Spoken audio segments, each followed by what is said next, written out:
Ladies and gentlemen, you know what day it is.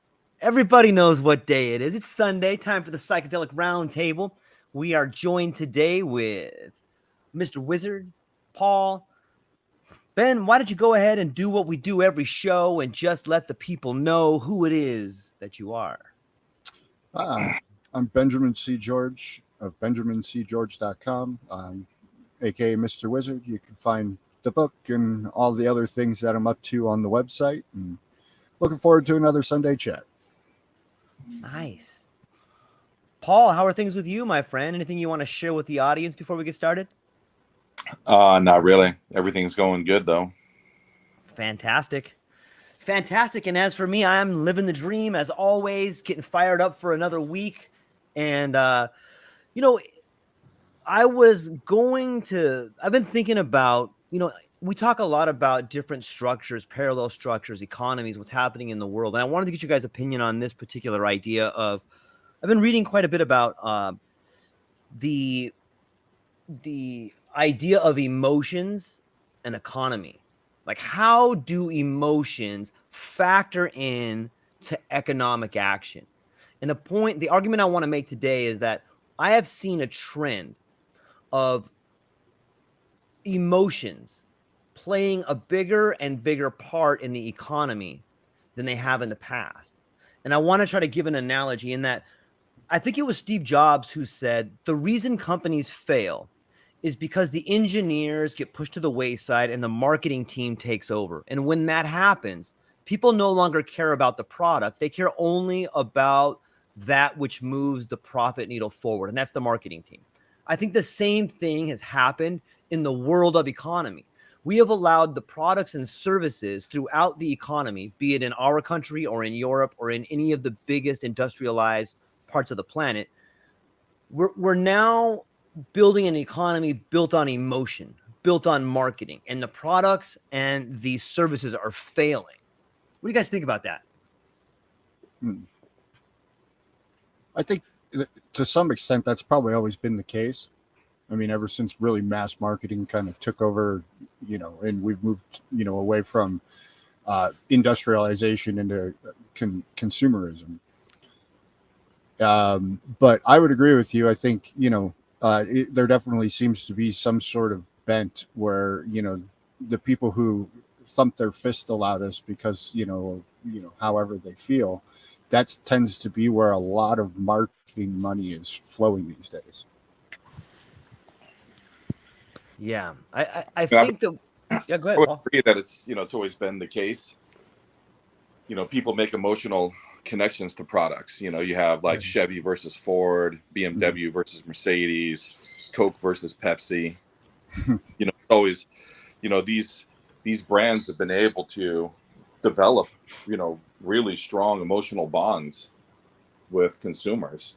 And so even when they've introduced new product in the cases of, like vehicles or clothing or whatever it may be, they could actually be inferior to their competition product and still, get a lot of attraction because people are just emotionally tied to the brands. And so when you explode that out, like on a global level, and you add in stuff like a pandemic, you add in the holiday season, you add in, inflation and all the rest of these things, those things are also emotional issues for people. They become emotional issues for people, and that'll either drive the economy up or down. That's why they say there's an optimistic market and there's a pessimistic market, because largely those things to some extent are based in emotion on how people are feeling and not what they're thinking. Yeah, that's a good point. Welcome in, Jason. Good to see you, buddy. Hey guys, how are you? Doing well, thanks. We were just talking about so if we continue to pull on that thread a little bit, it seems to me that as a whole, rationality is being replaced by emotionality. It seems to me that starting at a certain level of production, rationality, which is the medium of disciplinary society, hits a limit. Henceforth, it is experienced as a constraint and an inhibition.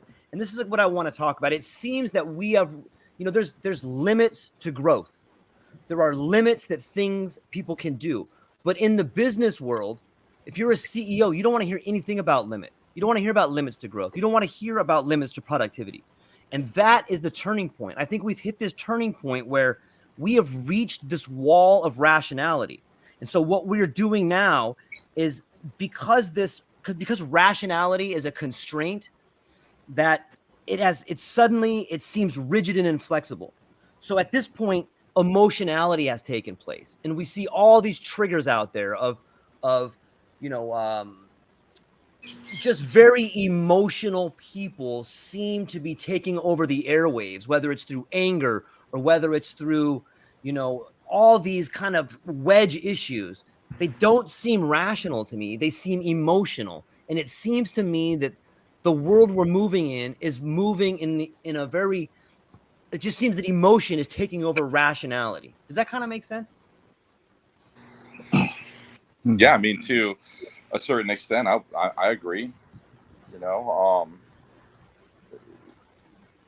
I think it has to do with like Jason's working on his Dad Balls project, right, where he's trying to, where he wants to, mentor, coach, whatever you want to call it, men on how to become better men and better fathers, and enforce or reinforce their masculinity. And in a lot of cases where it's like you can see it as a whole, where that's being suppressed, and right, so people are no longer turning to what they knew, or what their bodies are telling them, what their gender role is telling them, and they're falling back on emotion on so many things, right? Like there's no longer this, like you said, like rationale goes out the window, and it's replaced by reactionary behavior.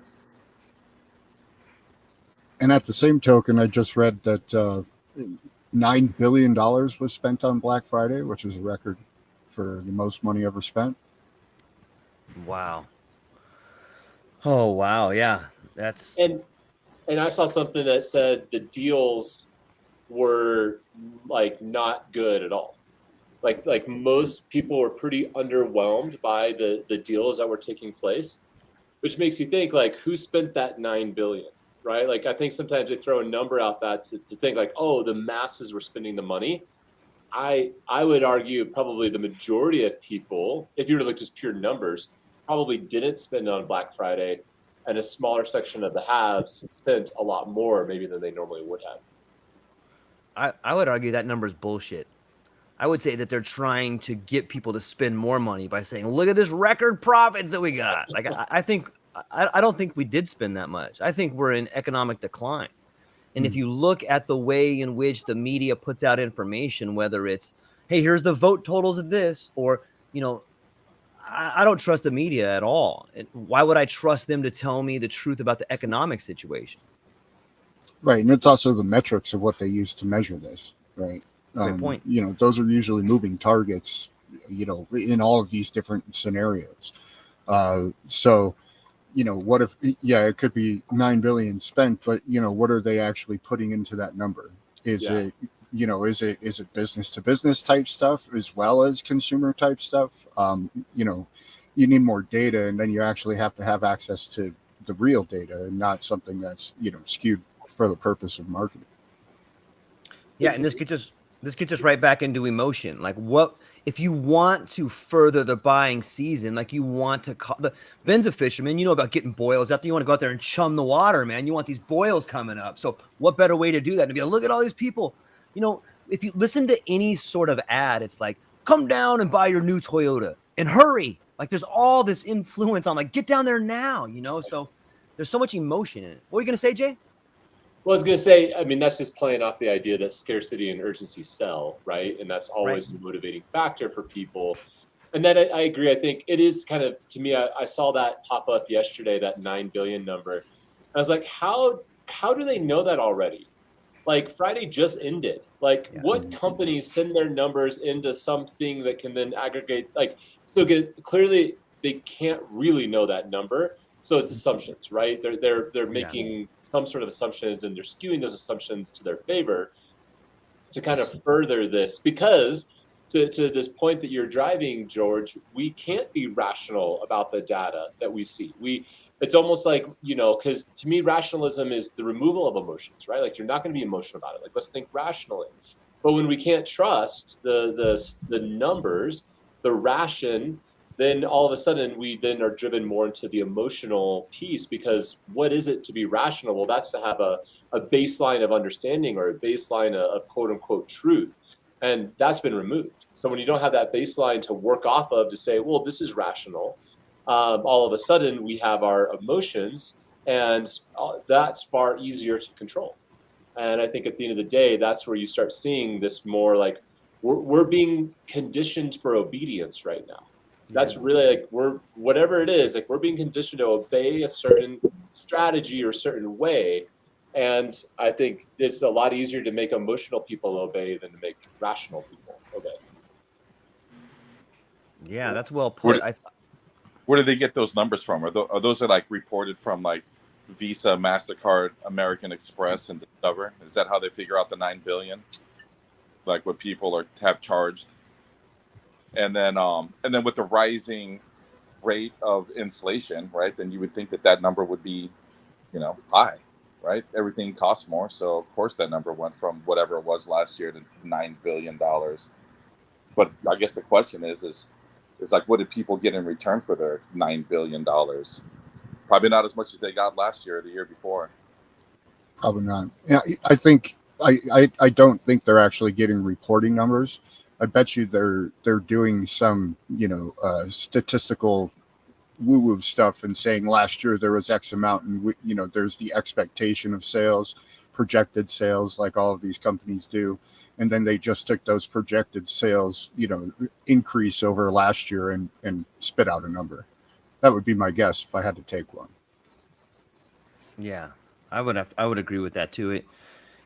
It's interesting to me, like I like what you said, Jason, about this idea of being kind of groomed to be a consumer. And I think that consumption and emotions go well. Like when you're consuming something, if you're hungry, you're going to eat something, but when you're in a consumer mindset, you're in an emotional mindset. We hear these terms like irrational exuberance or a feeding frenzy. There's these terms that we use when we consume, but yet when we are in a state of where we're logical or we're rational, then we're contemplating. And we get back to we talked earlier about contemplation versus consumption.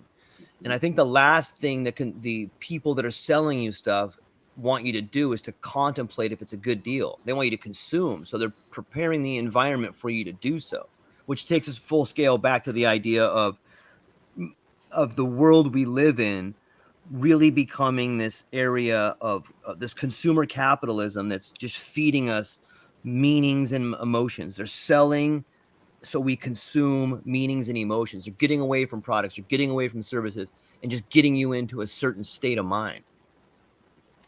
And big businesses have been taking advantage of this over the past at least 15 20 years. There used to be like these really quality products like a Craftsman tool, right? Yeah. All of a sudden, lo and behold, that gets bought out by this multinational conglomerate or some huge bank industry thing from China. And all of a sudden the quality disappears, but they keep the name and they keep that emotional attachment in order to, drive more profits. Yeah. On the topic of driving, I just saw that Mercedes-Benz is now offering a subscription-based service for your engine to run better. So it's like they already have, and the same thing with BMW is going to offer you a subscription to use your seat warmers. Like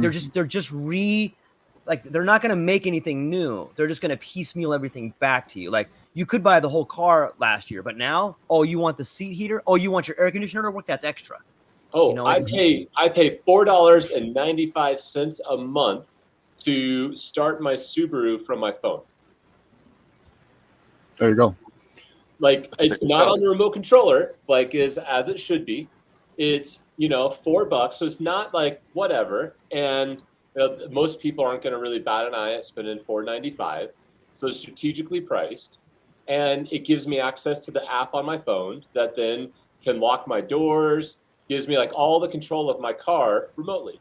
So I can start, you know, kind of my car from anywhere, you know, walking from the airport, get my car started. Like, you know, it has some values more than just something like when I see my car for sure, but I got to pay for it. Well, Tesla So, kind of kicked this whole thing off, right? totally.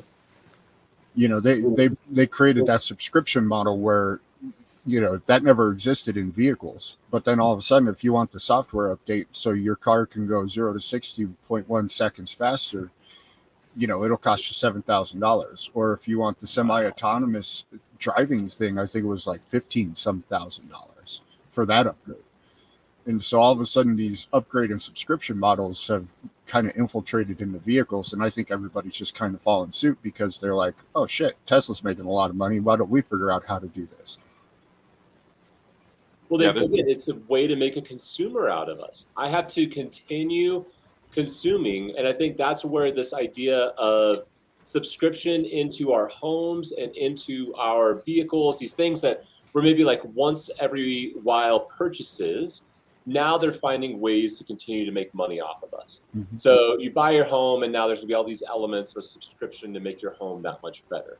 And things with our, because they keep us on for, you know, our lifetime value goes up as customers to them versus making purchases every 5, 10, 15 years, depending on who you are with these things. And these are also just pure profit incentives too, right? You know, that $499, they don't need to have that money to pay engineers to constantly be updating anything. That's a one and done.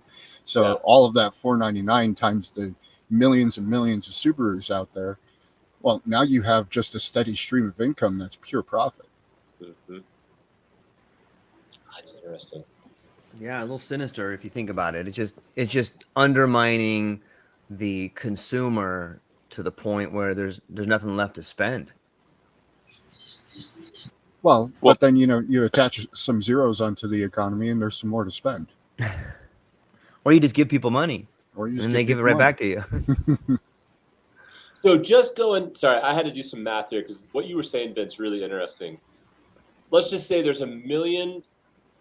You think there's 1 million Subaru drivers that would subscribe to this? Is that a fair? Because I bet this is something That's probably low. Last, just say 3 years. Mm-hmm. So about 1 million, and they're one of the top cars, like I would say, at least here in Colorado, but like definitely certain parts of the country. So if they have 1 million people paying $4.95 annually, they're generating $59.4 million from just that subscription. Yep. From $4.95. That's $60 million of profit. That's insane. Oh, yeah. Well, there's a reason all these companies are putting up record profits. And that's part of it for sure. Yeah, that's an interesting thought. Yeah, I think it goes along with engineered scarcity as well. Like you're seeing all these older cars being taken off. You know, you're seeing this artificial scarcity take place so that this new you'll own nothing and be happy model can be brought in. You know, Kevin brought up an interesting point yesterday, and I'm not sure we all agreed with it, but it was a different point of view on the topic of you'll own nothing and be happy. Do you think that the idea of owning things may be a point of contention that makes people unhappy? And what I mean by that is, you know, there's this level of animosity if your neighbor gets a new car and you don't have one. You start looking at them a little different. I mean, probably not us, but you can see how this idea of coveting things or, you know, keeping up with the Joneses could be something that gets people in trouble. So if you were unable to own stuff, would it take that sort of animosity out of the human condition? So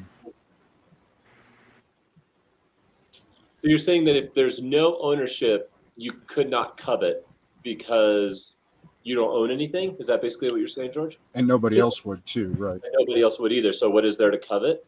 It may free you from these constraints of judging who you are by what you have. Not exactly. I didn't put exactly, but that's the gist I'm trying to make. But I don't think it's going away in that model. I think it just gets kind of replaced because, you know, like for instance, you know, there's this big push for like the metaverse, which obviously is kind of crashed and burned, but it's still going to come back and push again. And so now all of a sudden these physical ownership things turn into virtual goods. And you know, if you look at like gamers and all of those things, you know, what was that Farmville game? That was one of the first big apps at their height. They were making some crazy number, like $30 million a month or something like that, because people wanted, you know, some pigs on their farm in this little digital handheld game. Yeah, it makes, see, this is another point I wanted to bring up in the beginning, is that along with the change from rationality to emotionality, so too are we changing from buying things to non-things. Like a subscription is a non-thing. You know, taking Robux and buying a character in a game is a non-thing. You know, we have never seen this shift into buying widgets or buying fictional products that don't really have any value except for a sort of cultic value in a linear world, you know, or in a virtual world. Like there's all this money going to these virtual spaces. And when you just pan back and think about that from a rational point of view, it's like, the fuck is this money going? You're buying a virtual character for how much? You're buying a subscription? You're buying experience, right? You're buying a dopamine release. You're buying that feeling that when you press that button, the desire that you had is now yours, because that's what they're able to do. They're able to create desire and say, oh, you should desire pigs on your farm because you're going to be able to do X, Y, and Z, and that's going to progress you forward. And so it's, again, very much playing off the emotion of desire. So what are you buying is you're buying your desires. And you're buying a dopamine release, and it may be a non-thing, but it is a physical, emotional release that takes place. That's what that's how they're getting you addicted to these things in this experience. And I think on some levels, it could get so individualized that we don't think we need real things because we can buy our emotions, we can buy our experiences, and we get disconnected about how the real world gives us those same experiences, but it's out of our control. And that's far scarier. Well, you don't even get the same experiences. I mean, you can't get that dopamine release in the real world by just clicking a couple buttons. But you load up these apps that are, you know, designed by psychologists, you know, the flashing lights, the bright, you know, the fireworks going off, hey, you leveled up to level 35 on your farm. And all of these things, those are instantaneous dopamine releases. It's, you know, kind of similar to the doom scrolling phenomena that a lot of people get caught up in. But to go out in the real world and get something like that, it typically requires effort, right? A lot more than a couple of clicks of your finger. Totally. See, this is the move from I think what we're seeing is the move from a consumer capitalism to emotional capitalism. And instead of buying things, now you are buying and consuming meanings and emotions. How deep can we go into this emotional capitalism before the entire system breaks? Like if you flood all the money from a rational, tangible system into a system that's based on emotions, where you're buying dopamine hits, where you're buying a fictional experience so you can feel like you accomplished something versus really accomplishing something. Like, how long can you suck these people out of the system before the original system fails? Well, I wonder, though, kind of on some levels, how much does it require the rational system to drive the emotional one?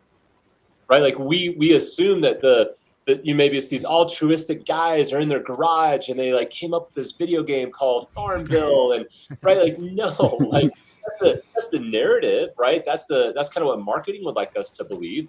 But like these are freaking scientists that understand, like as Ben was saying, the psychology of a human being, and they're designing a game around that. That's highly rational on some levels, right? Like it's understanding how to change people's behaviors. And the rational mind, I think, can really only manipulate the emotional. The emotional can't manipulate the emotional. And again, that's where I don't know that rational, like in the general public, but I think they can suck off this. Like they can shift us fully into an emotional society. And we think the whole time that, you know, it's this reality, but behind the scenes is a highly rationalized system driving the whole thing. And I don't think you see like the system kind of break. What I think you see and what I think we've seen is that you have a centralizing of the power. And it'll continue to centralize itself until you're just left with a few massive conglomerates. Mm-hmm.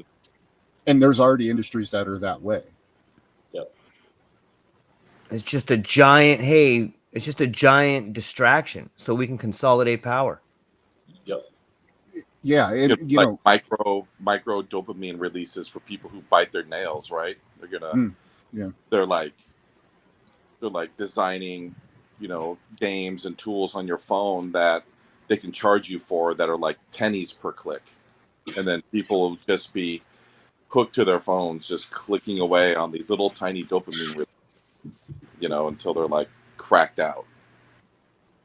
And cracked out's probably a pretty apt term. If you take some of these people who spent their entire lives just sucking on these dopamine, little sippers in their cage, all of a sudden you remove them from that system and they experience significant emotional distress.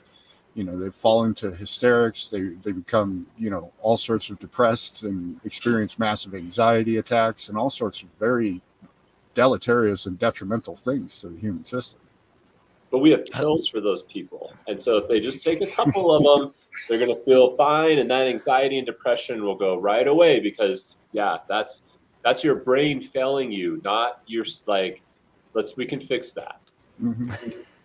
Yep.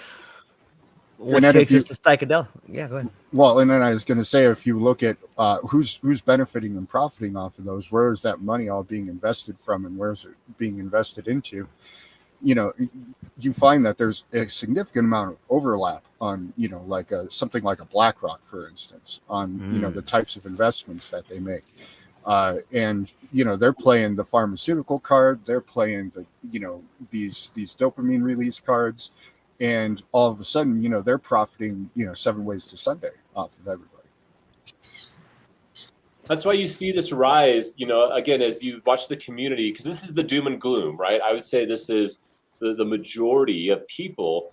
But on the fringes, you start seeing these conversations being had around how, resistance training, and you need to increase the dopamine, you have to have effort. And you'd see these guys like Huberman Labs popping up and that 3-hour podcasts on this stuff. You see Wim Hof. You see all over the place people cold plunging and this becoming a thing, like that you spend your time doing and doing cold exposure and hot exposure. So it's interesting, like you see this, there's a shift there.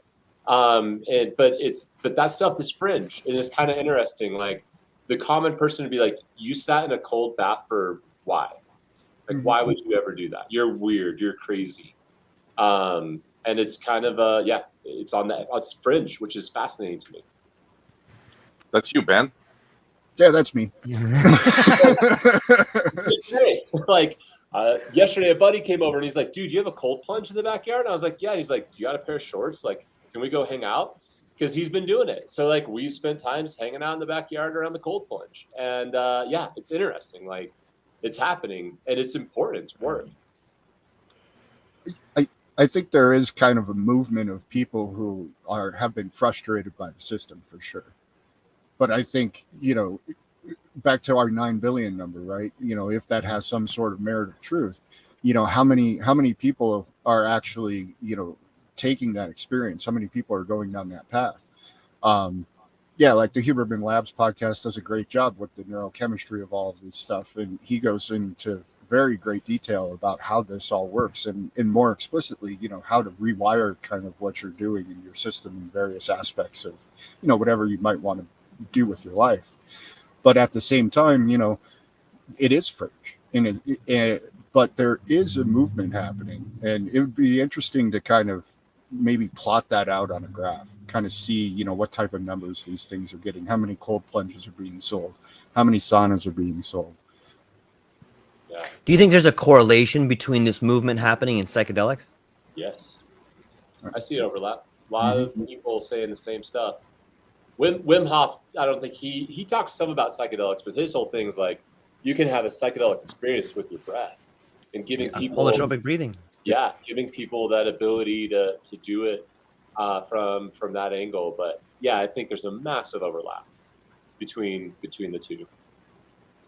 Right, and you have to figure probably one of the greatest purveyors of this is Joe Rogan, for better or for worse, right? Yeah. And just because of the breadth of his audience, and I would say, you know, all of the people who are kind of really at the forefront of talking about these things in a public space have also talked very publicly about psychedelics and their experiences and how that's led them down these paths. So yeah, I see a massive overlap too. I just looked up back to our 9 million number. Salesforce publishes its own figures. This is coming from TechCrunch, based on 1.5 billion shoppers. And it noted that online sales reached 8 billion in the US and 40 billion globally at 5 p.m. Eastern on Black Friday, with most of the discounted items in the US appearing in home appliances, apparel, health and beauty, and luxury handbags. That's fascinating that luxury handbags made that list. Right? And what's even more interesting is that Black Friday is an international phenomenon. Right. Like other people are buying up the goods. Like that's I've never thought about Black Friday. I always figured it was just a US thing. I wouldn't imagine like global shoppers getting discounts on Black Friday. I think that's probably more recent development. Because, you know, think about it. If all of a sudden I can go on Amazon.com or I can go to Overstock.com or whatever, and I can pick up all of these things and I know they're going to be cheap on Black Friday, I'll probably delay my purchases for a couple months if I need something or want something. How much of that 40 billion was Amazon to that point, right? Mm-hmm. A lot. And you still got Cyber Monday coming up. Right? That happens this Monday, which is Amazon. Like Amazon created its own holiday. Like that's how gigantic these people are. But they're just liquidating their warehouses, right? Like that's what Cyber Monday is like. Hey, this crap's not selling. Let's get rid of it. Mm-hmm. So here's this is what it trips me out too. When we look at this idea of a changing world, and we look at this idea of like ESG scores and stuff. Mm-hmm. And you look at the idea of multinational corporations talking about a green agenda in ESG. It seems to me the biggest flaw that no one talks about is how is it that any multinational corporation, how can any of them be talking about building a better world when their entire business model is built on excess consumption? You know what I mean? Like that's so dumb to me. Like all of it, the whole economy is built on excess consumption, and you're going to stand up here and tell me you're doing the best you can to bring down, like to have. What's the point of an ESG score if your business model is excess consumption? Well, you know, now you're being rational and not emotional, George. Exactly. Watch this video, right? Put the toothpicks in your eyes and watch the video. You can look outside and it's clearly happening. Global warming, right? Come on. I'm beginning to think this guy's not vaccinated. Uh-oh. Uh-oh. Yeah, it's interesting. And I think that's another thing psychedelics does, as well as the cold plunge or any sort of resistance training, is it forces you to think critically. You know, and maybe that's another thing that this sort of emotional capitalism is doing to us, is it's trying to alleviate the critical thinking. You know, with consumption comes emotion. With emotion comes the inability to contemplate or think critically. So it seems, and I know if I had a tinfoil hat, I'd put it on right now because I think it's by design. I think that this is what Jason was saying. I think that this is a new system coming in place to consume, cradle to grave. Thanks for being here. Have a nice day. Well, I would take off the little tinfoil hat just a little bit because, you know, at some level, while you could say it's by design, that doesn't imply necessarily that there's some group of people sitting in a room and having a conversation. But these people are all very readily aware of what's going to benefit them. And, you know, they're all colleagues at some level. You know, a lot of them went to the same colleges, went to the same fraternities, you know, are part of similar networks. And so they don't have to directly have some cabal that's kind of orchestrating this. They're all going to be acting in their self-interest. And through that action, you know, they're going to take very similar steps when it comes to these things. Right. And I think that this, you know, for those listening, Ben has an amazing podcast on Saturdays called Saturday Shenanigans. And I caught a little bit of that podcast. And I think some of the things that you guys were talking about there was this idea of disruption and how people, say the four of us, or people that may be like-minded, that think critically and are beginning to see clear, there is a path for disruption to this giant monolith. A lot of times when things get so huge, they get sloppy. They get so big, their overconfidence is their weakness. And they leave room for these new niche markets. Or they leave room for these new strategies to get a foothold. In fact, these big companies, the only way they grow is by buying up and consuming the smaller ones. So maybe we can shift gears a little bit and cover a few of the same things. And maybe we'll have some new ideas since there's more of we have a different dynamic group here. Maybe we can talk a little bit about disruption and throwing a wrench into the giant system using the Terra Libre project. Sure. Well, I think a good way to kind of imagine that is you have this massive monolith, and in order for change to happen at these scales, it has to go through 17 middle managers, go up to a couple VPs, and all. And there's such a cumbersome effort for any sort of pivot to happen.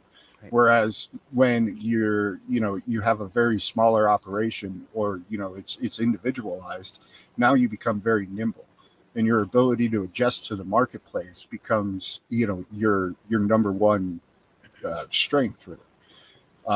And I think, and to your point earlier, you also then see that these big companies, they come out and just buy up all these people who are much more nimble than them, in hopes that they can just perpetuate this mega conglomeration of whatever they're doing these days.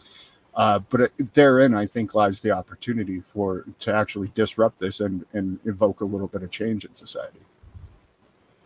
Yeah, so if we were to look at sort of the structure model, when I think of a multinational corporation or even a smaller type of LLC or corporation, you have this top-down structure whether you have a board of directors, and then your upper middle management, and your middle management, and then your employees. It seems to me the Terra Libre project, or the model that is right to disrupt the big boys, is from the bottom up. Is that correct? Yeah, in essence, except the bottom is the top as well. Maybe so that. Instead of having this pyramid structure, you just have a network structure that is expansive. And each individual node on the network then becomes, an effective mechanism and tool for people to gain wealth. We see this. So you're decentralizing that power structure, and you're also decentralizing the incentive structure, because the whole reason it's built that way is because people, they're greedy and taking advantage of people at the end of the day. Yeah. I think I could make a case for, there was a book that came out a while back called Bullshit Jobs. And it was this book about people making like six figures, or sometimes, crooked numbers in front of those six figures. And they really weren't doing anything. Another idea of that would be, look at all these people at Twitter that just lost their job. Like, Twitter's running fine, probably better than ever. But all these people making all this money, they really weren't doing anything. And so that seems to be the problem of the monolith. Like, it gets so big, and then all of a sudden it's just paying out all these people for really not doing anything. That seems where it's a good spot to strike if you are this upstart. But I think it's also connected to the expert. I'm going to make up a word of like expertization. I don't know if that's a word or not, but like, you basically have to deal with an expert now. And if you're not an expert, you don't have anything to say. And so it's really interesting, like how it's like we've gone so insular. You have like an expert on like just the left valve of the heart, and may not even understand how the rest of the body works, but they're an expert on what that valve does and how it works and what it plays. But if that person had to do open heart surgery on the other chamber, they're fucked. They don't know that chamber. And where it used to be like you would actually understand the whole heart or the whole body, right? And so it's interesting, like that we have gotten to this place where we believe the experts to such a level that when someone comes along that's a non-expert, that speaking rationally, they're seen as, again, wearing a tinfoil cap. And I don't know if you guys have been paying attention, but from one thing that I've been watching recently on Netflix is The Ancient Apocalypse with Graham Hancock. If you guys haven't seen it, it's fantastic. But talk about someone that's disrupting. He's trying to disrupt the narrative of humanity and looking at the fact that there was an ancient civilization that existed before the Ice Age came. And basically, they were the ones that taught the next human civilization how to progress and how to move forward and how to build shit and how to do all this stuff. And again, but he's seen as this kook, right? But he's not. He's just a non-expert, and no one's willing to listen to him because of that. I don't know. What do you guys think about that? Well, I love what Graham Hancock does. I've said it before, but I disagree with his conclusion of how it all went down in terms of the Ice Age and things like that. But he just goes over a few pieces of evidence in that whole narrative, and there's so much more out in the world, and it's found on every single continent. But one thing that I think he did wrong is he spent probably 15 minutes every episode, basically poking the tiger in the butt. and saying that these people are, they're all trying to shut me down, and he was very contentious about it, which I get that. He's spent the past 30 years of his life being shit on by these people, so I understand where he's coming from, but I don't think that was probably the most applicable approach that he could have chosen. But yeah, it kind of gets into the thing like tenure. I heard you guys talking about tenure last night a little bit, but these people get in these positions of authority, and they're the expert. And now, they make all of their money, they make all of their fame off of being the expert.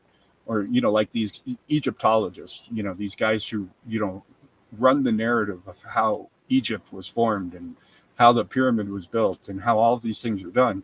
And to go against that, all of a sudden you just get slandered. Yeah. It reminds me of like the child who never works and just waits for their wealthy parent to die.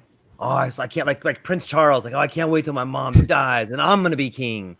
The same way the expert waits in school for 40 years for the professor to die so he can finally say, well, my idea is good too, but he has to wait because he's not willing to go out there and do the work. He's not willing to go out there and be called a conspiracy theorist. He's not willing to leave the walls of the neighborhood because it's dangerous. And I like what you said too, Jay, about this idea of specialization, how there's a specialist for everything. Like there's a specialist for the left ventricle of the heart. And I think you can say that, I think you can see that exact same picture in supply chains. Yeah. Like what happens if one little supply chain breaks nowadays? Like it's so specialized, like, this plant in China shut down. No more iPhones. This plant in Vietnam shut down. Okay, no more Cadillac converters. Like it's we've gotten so specialized that now no one can do the whole. Right. Nobody sees the whole thing. And right. if you do work at it from a perspective of the whole, you're fringe, right? You're kind of put out as a like why would you ever trust that person? Like I see this in health all the time. Yeah. Right. Working like in the naturopathic or natural medicine world that looks at things a lot more holistically. That's seen as like kooky, or someone that they're not a specialist, and we to be a generalist, right? To be a Renaissance man is no longer seen as being valuable. You're wasting your time. You can't come up, you can't stick on one thing. Like you should study one thing for the rest of your life. Like that's insane. That's what a lot of people are doing with their careers. Well, that's because the incentive structures are aligned that way. Yeah. And, we see it in farming too, right? We have monocropping, yep. We know what that leads to eventually. We had a dust ball. We figured out why we had a dust ball, and yet we're repeating that same process. But yet this time we have some genetically modified seeds that are going to, solve the entire problem for us. This time it's different. Anytime you hear that, like you just have to start laughing, right? Like how can anybody utter that sentence and with a straight face? It's the same people who say, we've always done it this way, so we're going to continue to do it this way. Okay, Mm-hmm. Yeah.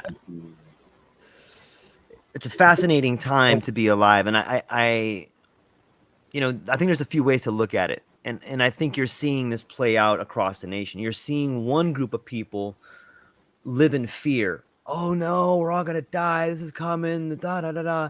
And then you see another group of people that are like, dude, this is the perfect time to disrupt this beast. What can we do? And it's happening all around us. I mean, I see it happening in the group that we're in. I see these nodes being built. And though I can't thoroughly explain what the future holds, I feel as if we are in uncharted territory in some areas. I would agree.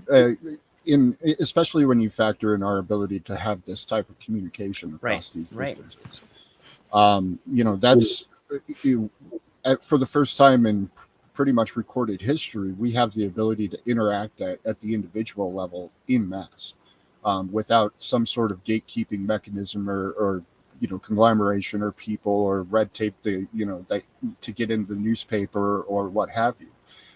And I think that's where this kind of movement is really being driven from, ultimately. Yeah, it's never been easier to find like-minded people that want to do something or that align with you. And that can be positive and negative. I guess you could find echo chambers that way. But it also allows you to find some areas of friction that can ignite the dream that you want to put onto the world. I was going to say, have you been on Reddit? We're talking about like an echo chamber. It's on some levels. I feel like if you're a contrarian or you bring up something that's opposing in the comment thread, the community comes around and downvotes it. And like, it's very hard to be an independent thinker, I find, especially in some of the subreddits, right? And more silly ones, but it's fascinating how you can drive people into thinking all one way, and then we're good, right? That's the social credit score piece that I think is so interesting, of how we can all be like-minded, and to not be like-minded is you're an outcast. So it'd be interesting. Then it's like, where are the outcast communities, right? And that's I think a place that we can be paying attention to, the fringes of like, who's saying that? Why are they being canceled right now? That's a question that I'm often asking, like, instead of assuming the worst, like, why? Why is this person going through this right now? What's this speaking to, and how is it against the larger narrative? Yeah, absolutely. I mean, these echo chambers are very detrimental, and I think this gets into why does this happen? And I feel this happens because partly education, right? But from a philosophical standpoint, the ideologies that people are ascribed to, the tribes that they participate in, they're not built upon foundations that are, that drive creativity, that drive, different ideas, that, thrive upon debate. There used to be great debates, right? When's the last time we've really seen a great debate, in relative context to before? And so when all of a sudden we remove, the intellectual ability for us to sit and, hash out ideas, things become an echo chamber. And then back to where we started, you throw in some consumerism and then you make it emotional. And then that echo chamber just, echoes back even harder. Yeah, it just helps me reaffirm that, there's certain ingredients you need to build a fire. And if you take away one of those ingredients, you're not going to get a fire. If you take out the oxygen, you're not going to get the fire. If you don't have the fuel, you're not going to get the fire. And it seems that on some level, there's a conscious effort to take away at least one of those elements wherever people are turning to.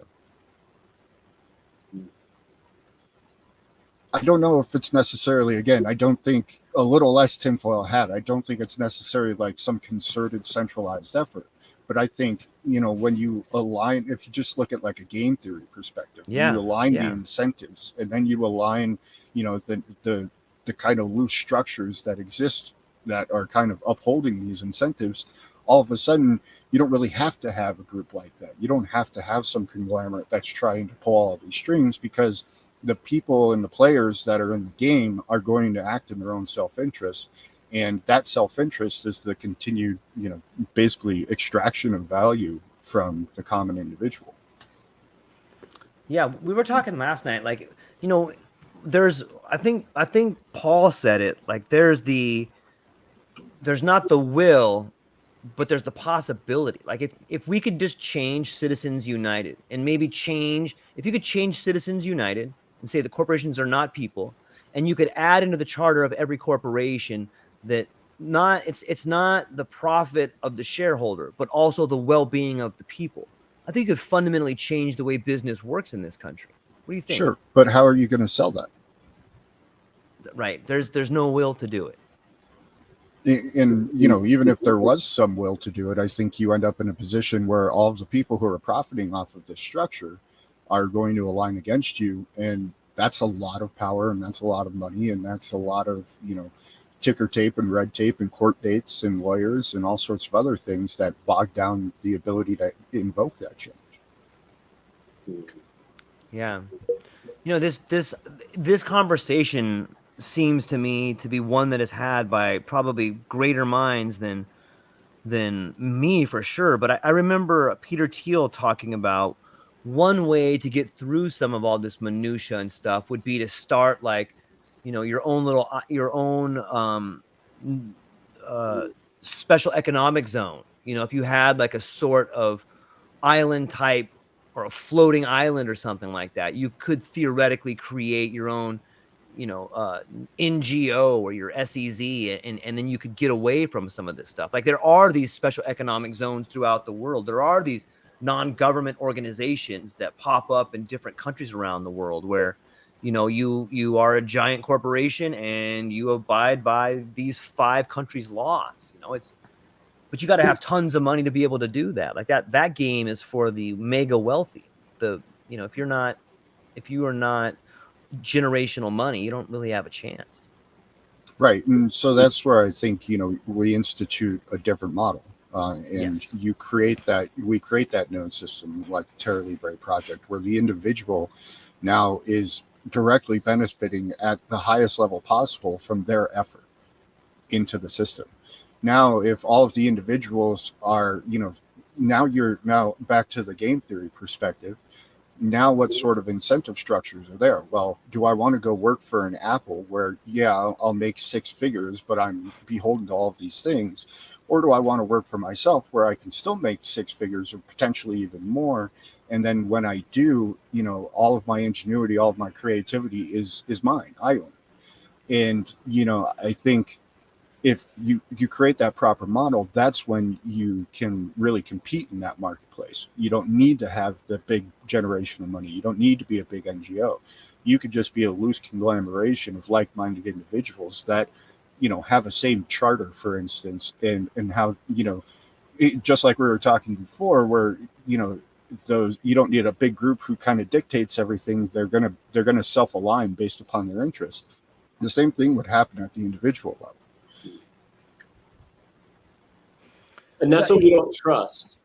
I think at the end of the day is I feel like we're so conditioned to really not trust the individual, and that because we're kind of told to not trust ourselves. And I think this is one of the biggest things that religion does is takes that away, right? The ability to truly trust oneself. There is, especially within like Christianity, is like you're evil, right? You're a sinner. You can't trust yourself. So you remove the trust of the self, and then it becomes you have to then you trust the group, or you trust groupthink, not the individual, and then the group will then align itself to itself. But if we again get to this like where we see the reality, like if individuals, we would align as a community of people because our self-interest is your self-interest. Like that's what it means to believe in the good of humanity, that we would find a way to align all of our interests as individuals instead of it being happening to us at these corporate levels. Right. And it's very important on, how that's worded and how those and how you basically onboard these people and in the structure that exists.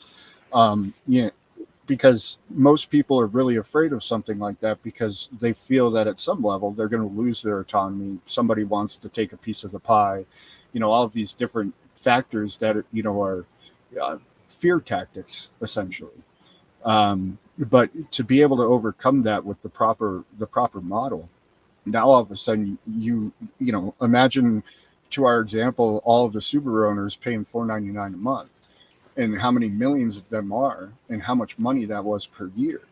Now all of a sudden, if you get some sort of similar conglomeration, except it's the individuals, and all of that money now can flow into bettering the system and growing that network and creating more opportunity for those individuals, you can compete against these things. Yeah, you have $495 for a group of 20,000 people, and that money's going into a pot to make everybody better. You know, it's not being siphoned off by a bonus here or a sales quota there. Shareholders, yeah. Mm-hmm. You're not responsible to any of those dummies.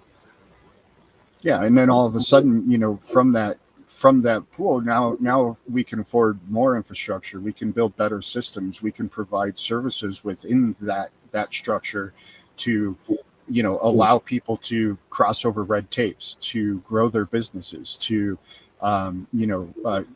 provide, you know, the ability for people to talk and have communications and debate ideas and, you know, all of these things.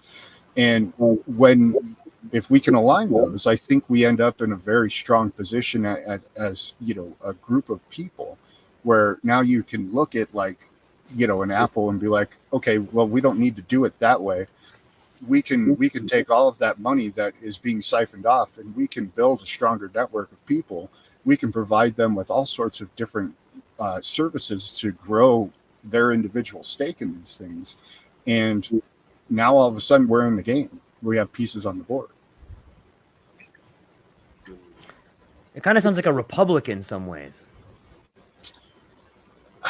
I mean, so when I've been thinking about this over the years, the idea is, you know, take the things that work from, you know, different aspects of what we've tried and experimented with, as, you know, throughout history, and, you know, take the ones that are going to benefit the individuals, grow individual wealth, have the ability to create a system that, you know, is not just a republic, it's not just a meritocracy, it's not just socialistic, but yet merge all of these things into a novel idea, a novel model that, you know, doesn't detract from, you know, somebody coming in and being a part of it, doesn't try to benefit off the backs of other people, and yet can still manage to compete in the marketplace.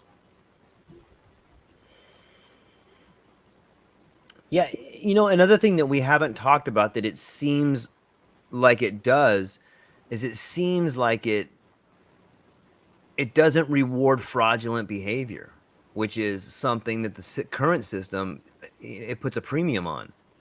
Right. And you know, and you really can combat that when you start to have things like a one person, one vote type idea in this. And because then, you know, and especially if you attach some transparency to all of that stuff, now, you know, there's not a lot of shadows to hide in.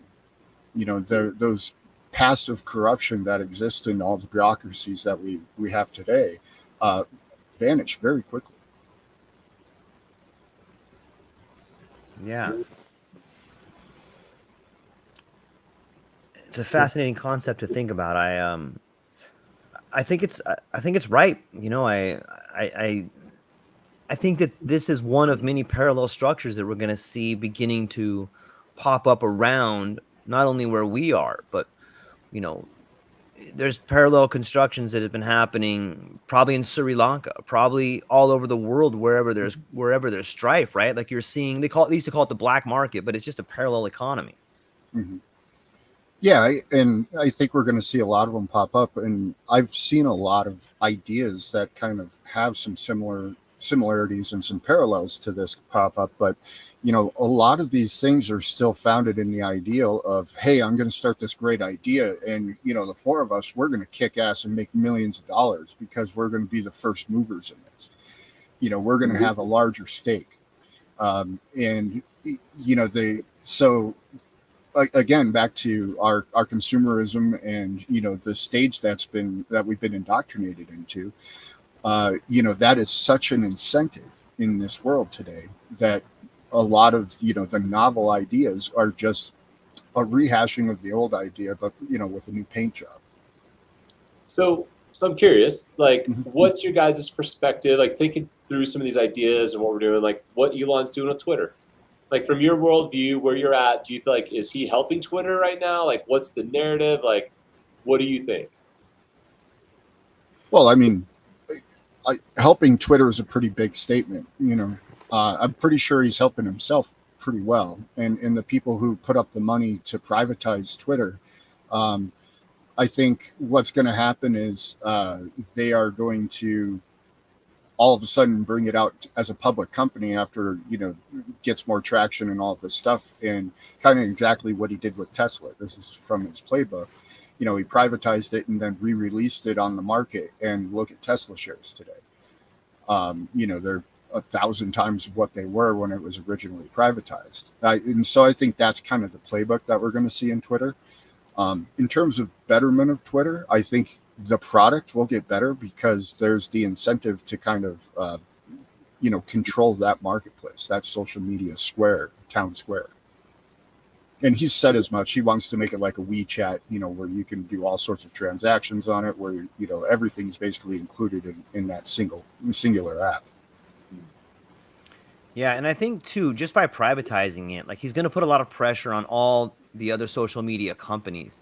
When they were all public, they probably had, I don't know this for sure, but I'm sure that there was at least some influence from, I don't know if they had interlocking boards of directors, but I bet you there's some pretty big influence between this board and this board and this board and this board. Like, hey, they're doing that. They're getting, it's almost like price fixing. Like, hey, we're all going to sell at this price. Hey, we're all going to have this policy. Hey, we're all going to do this to keep 230.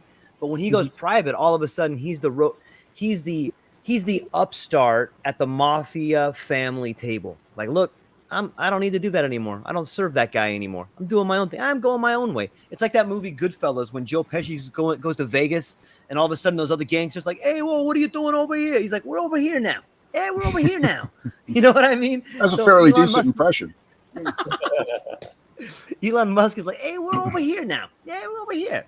And that allows him some freedom to go and cut stuff. It allows him to break the woke. It allows him to give the finger to some of these fat, ugly lobbyists that were just coasting on money, coasting on fumes, and we're sitting in their positions. And so I think that he does have, at least a window to do some disruption and force these other companies to lean out a little bit, like force them to start playing at a level that they should have been playing at 10 years ago.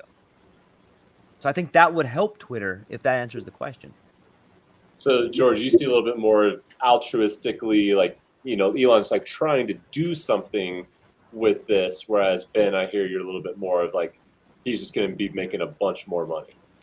I think both. I think that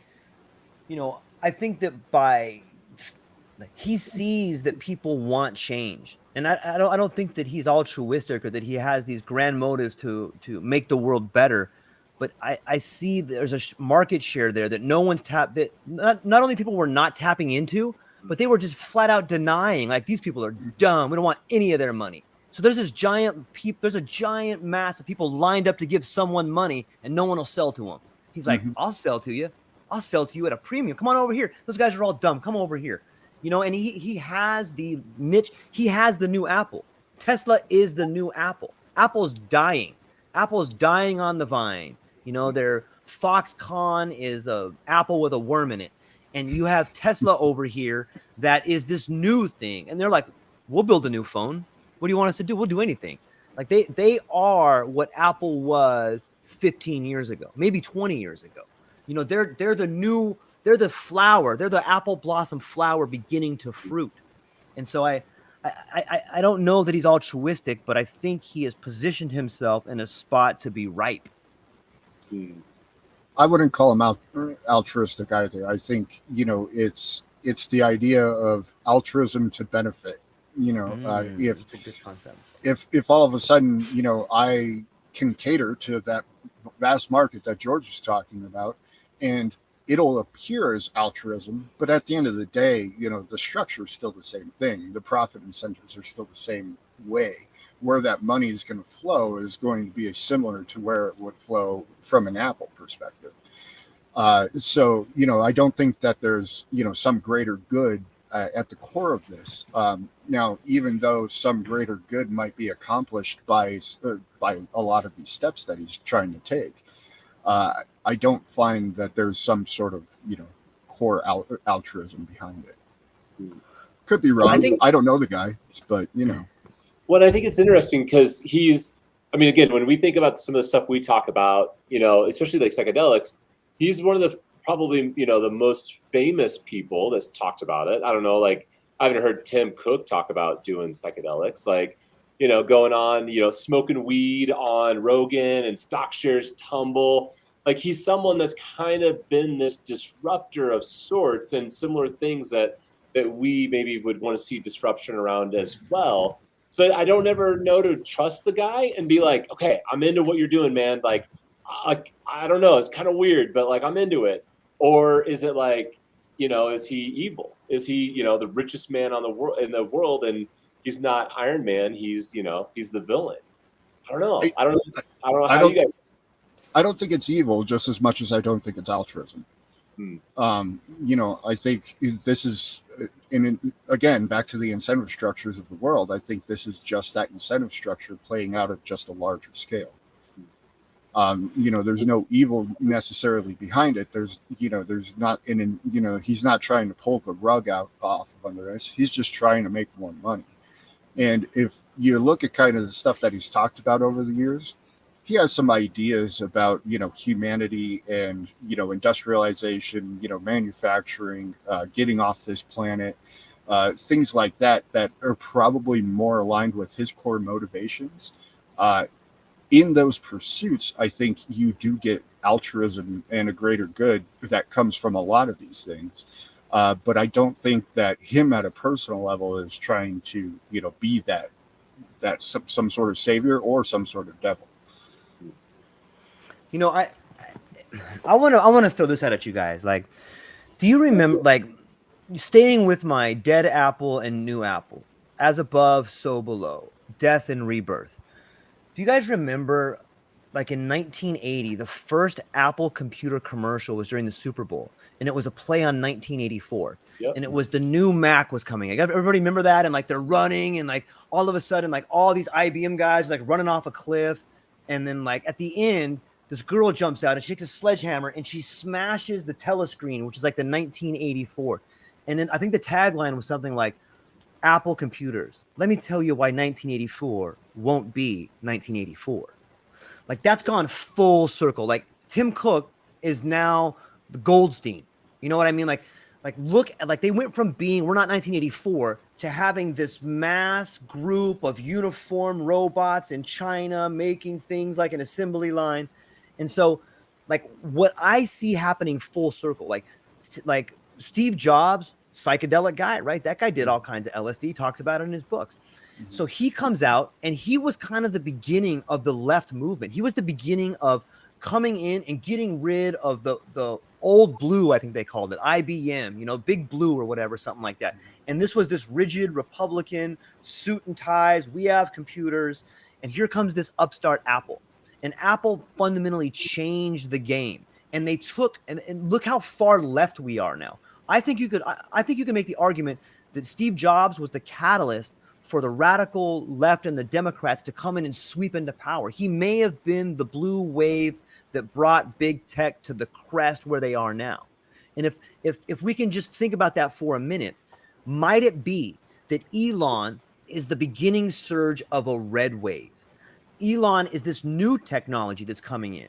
And I think what you're going to see is, just like Apple became this hardcore left-leaning, epitome of wokeness, then so too might Tesla become this epitome of the right. And you can kind of see it happening. Like all these people on the left are so afraid of him. Oh, he's a terrorist. Oh my God, I can't believe he's doing these things to Twitter. He's going to kill people. But if it follows the same cycle, I think there's a real case you're going to see a hardcore right turn. And I see this on the fringes. Like I was telling Paul and these guys last night, when you see like I listen to Tim Cook or not Tim Cook, but Tim Pool, and it seems like those guys are taking a pretty hardcore right turn. It seems like the youth today are taking a pretty big right turn. I think Nick Fuentes is taking a big right turn. I think Kanye is taking a pretty big right turn. And I think that there's people in this place. I made the argument last night that I think by 2030, you're going to start to see homeless people just being wrapped up and taken away. Like there's so much crime. People are getting sick and tired of it. And not only will it's probably unfair that it'll happen, but I think that these large centers of homeless people, like in, Portland and stuff like this, we saw it with the riots. I think that you're going to see these younger people that get upset about it, get pissed off. And I think you're going to see people calling for people to be rounded up and taken away. And this is this right turn, this sort of, I hate to use this term, but a cleansing right waves that moves out the wokeness. They've been trying to get rid of it for a while, and it seems to be intensifying. And I think that the same way we saw the blue Democrats being born through Apple, we're now seeing this red wave be born through Tesla. What do you guys think? Well, that's a lot to unpack in a rant.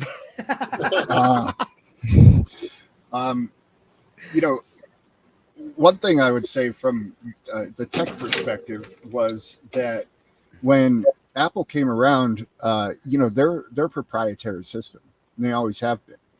And it was one of those things where, the open source communities and everything like that, they were kind of the antithesis of that. And it kind of propelled, a lot of the computer manufacturers to end up going open source and stop these proprietary contracts and all of these things. So I don't know that it was the beginning of kind of the blue wave type idea. Because Steve Jobs, he was an innovator, kind of. I mean, he stood on the shoulders of giants for sure. And I think that was just an emerging marketplace. And so there was this, competing ideals in this emerging marketplace. I think the technology was then kind of backboned this movement, because as much as we were talking about echo chambers before, I think this kind of created the modern echo chambers that kind of led to this woke kind of movement. But I don't know if you could call that a catalyst. So, and that's just the first part of the rant. I could see that there's definitely a movement on Twitter for, obviously people who've been banned are coming back, all of these things. But I don't know that it's going to end up in this massive shift in national identity. I think I would bet 10 cents on this. I think it ends up in more of a national divorce type situation.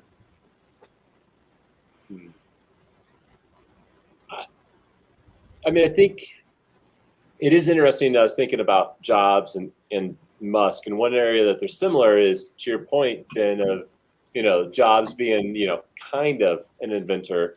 I think the same thing would be said of Musk.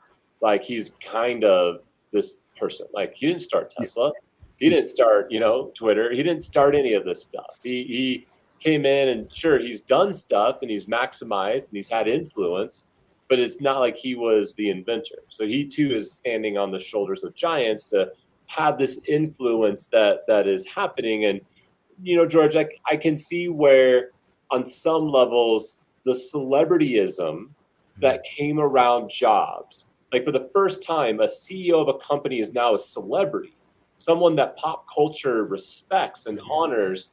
And in that way, it ushered in more of this maybe blue thinking, this more liberal thinking, because now you're starting to see celebrity outside of sports and television and entertainment, and you're now seeing it in business.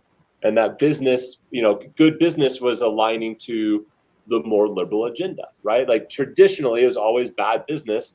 If you're at least in those camps of celebrity and sport and whatnot, to being more conservative in those spaces is always seen as a negative. So sure, he ushered in some sort of quote unquote democratic blueness, if you want to call it that. into that space. And Elon, is maybe now saying, okay, cool, we can go this other direction now, and you can be this powerful person and buck the agenda, because that's kind of what Jobs is doing, right? The agenda of the red, the Reaganism, and all of that, like he was kind of bucking that system. So in the same way, we see an entrenched system and someone's coming in and bucking it, whether it's red or blue. Yeah. It's kind of all the same at the end of the day from my perspective. Like they're not really letting people have that much power on some levels. Like it's still just kind of these puppets of what's really happening. But I think what's interesting is this correlation. And this is something that I was watching someone that I respect, this video they're talking through this idea that, if we were to go back to the 1850s, right before the Civil War, you had this really interesting movement taking place between the Democrats and the Whigs.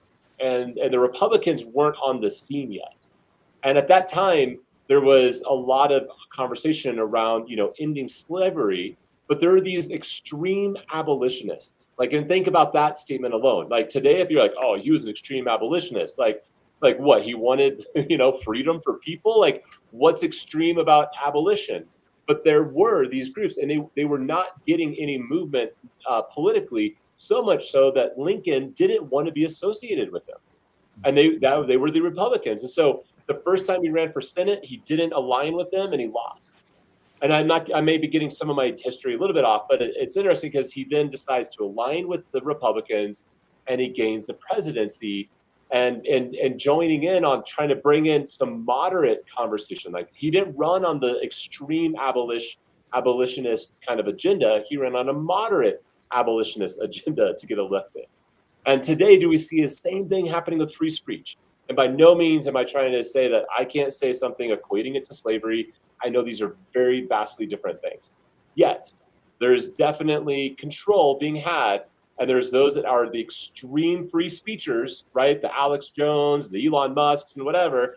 And like this next movement that's going to take place, is it going to come from a third party? Is it going to come out of something that doesn't really we see? And will it follow the agenda of the extreme free speech, or are we going to find some moderate free speech coming about? I don't know. What do you guys what resonates in that?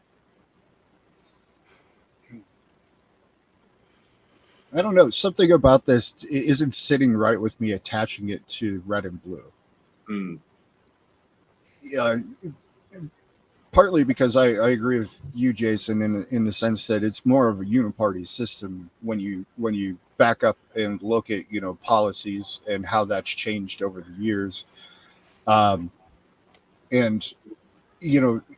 the alignment of the money situation, I think is perhaps why I'm not so sold on either direction of this.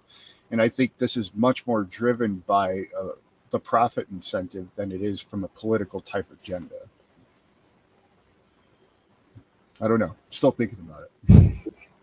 How much of the free speech, I'm just curious, like how much of the free speech thing do you think is going to become more of an agenda item, whether it's the red or some other, but like more something we see in politics that we should have the right to free speech?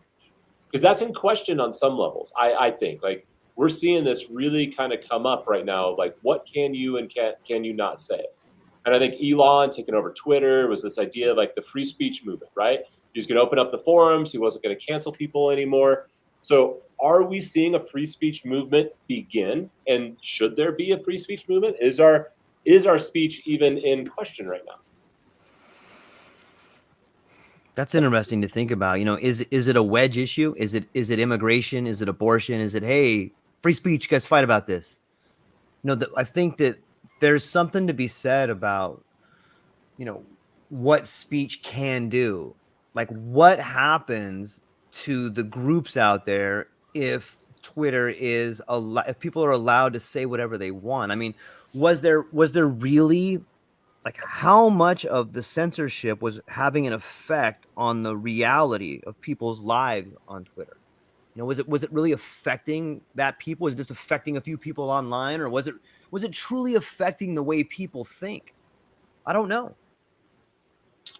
Yeah, those are hard measurements to make. I'm sure hindsight will probably be 2020 the further we move down this timeline. I think if depending on who you polled, you would get, both sides of that answer. There would be people who say by the elimination of all of these Alex Jones and Donald Trump and all of these things, now you remove those people from the conversation. Now it, back to the echo chamber. Now it just becomes an echo chamber. To what degree was that a reality that was actually impacting people's lives? Is a very interesting question. And I guess, you can measure that in quite a few different ways. The policies that have been enacted, what sort of, this whole new speech type idea that we've been talking about for the past few weeks. And I would say, just as an intuition, I would say it definitely affected the narrative. I mean, if you look at, back where this conversation started, the emotional aspect of the consumerism that we've moved into, you had all of these large conglomerate companies, your Disneys, you had all of these places where now they were very much promoting this agenda. So what sort of, how much does that impact the individual on a day-to-day basis? That would be a hard thing to quantify, I think, but worth thinking about for sure. Yeah, I think it goes back. I think we can show, at least correlate, that social media has been used to foment uprisings. If we look at Sure. If the Arab Spring, I'm sure there's some things that, like Indonesia, I think I read some things. So if we know it can work, if we know people pay billions of dollars to be on the board to influence what's said in other countries, if we know that some of these social media companies are defense contractors, it kind of correlates that it works. So if we can use that as a foundation, then I think we can say, yeah, Twitter does have a more than minimal effect on how people view their country, how people view authority. So yeah, I think that in that, looking back on those aspects of it, that if Elon Musk were to allow free speech, it would change the way we see discourse in this nation. Like I tweeted, why couldn't there be, I tweeted this to Elon, not that he'll ever read it, but why could, how they have the $8 check mark? Like, what if they had once a month debates where there could be a poll that goes out? Who do you want to see debate this month? How about Mehdi Hassan versus Nick Fuentes? How about Jordan Peterson versus Eric Dyson? Like, if you could set this up and people would love it, and you could now begin to teach discourse on a fundamental national level in a way that's respectful, meaningful, and can actually solve problems. Good points for sure. And I think, the ability to have those sort of public debates, like we were talking about earlier, we've been removed from that. The idea that these, intellectual behemoths would get together and hash out ideas. Right. It's just something that's pretty foreign to the vast majority of our consumer-based society. I think Lex needs to be the moderator of that, by the way, George. I'm sorry? Let's get Lex Friedman as the moderator of the debate. Like, he'd be an incredible debate moderator, just like going right at people, like, but yeah, it's interesting. I don't think we're that far away from seeing some of those conversations starting to be had. Well, I think they're happening, but it's not necessarily them actually happening. It's them being broadcasted in mass, right? And to George's point, Twitter does stand out a unique opportunity to facilitate something like that. That would be I would be full for that idea. That would be awesome. I would subscribe to that. I would subscribe to that too. You hear that, Elon? On the same token,